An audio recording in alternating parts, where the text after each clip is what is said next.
C'est un jardin extraordinaire que je vous propose de découvrir, quasi une forêt vierge en plein cœur de Moucron.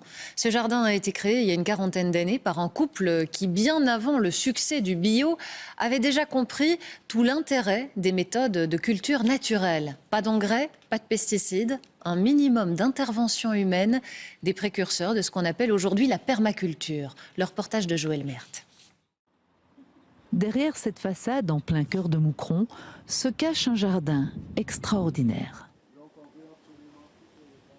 C'est une découverte, vous allez voir. Ici, il y a à peu près 1800 mètres carrés et sur les 1800 mètres carrés, il y a plus de 2000 arbres et arbustes qui sont plantés. Pommiers, citronniers, poiriers, kiwis, ronces japonaises, nous sommes au cœur d'une véritable jungle fruitière très luxuriante. Certains arbres croulent littéralement sous les fruits. Les arbres se protègent les uns les autres contre les maladies. Ici, il n'y a aucun produit qui a été utilisé, il n'y a aucune maladie à trouver. Délicieux, faut goûter ça. C'est une ronce japonaise.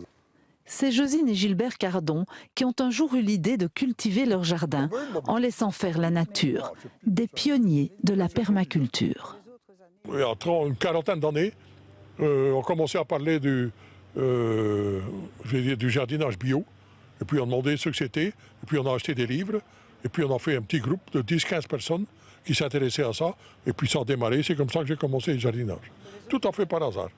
C'est plus nous qui on est, je veux dire, les chefs, les maîtres, les machins, ce qui ne me plaisait pas d'ailleurs, tous ces mots, tout ça. C'est plutôt un échange avec la nature. C'est elle qui dirige. Et donc il faut écouter. Et donc, au plus qu'on va écouter, au plus qu'on va connaître, au moins on aura de boulot.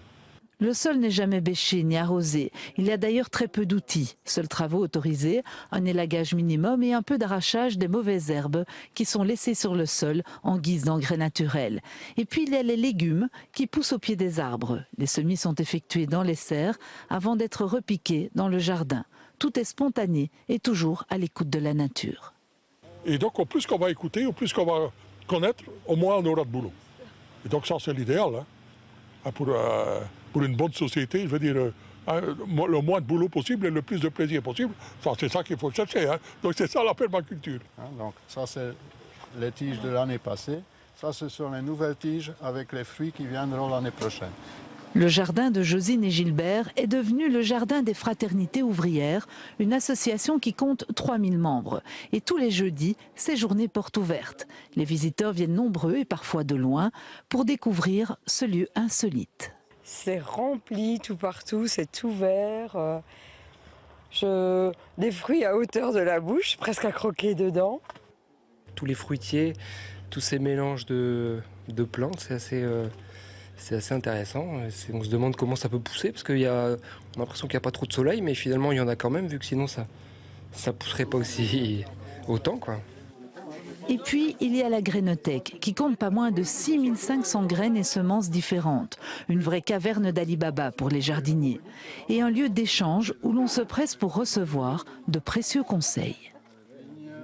Quand on vient chez Gilbert, il y a je sais pas, 150 variétés de courgettes. Et au début, j'étais un peu perdue, mais donc, il y a toujours des jardiniers pour m'aider à choisir telle ou telle variété, quoi. On apprend toujours, on apprend tout le temps.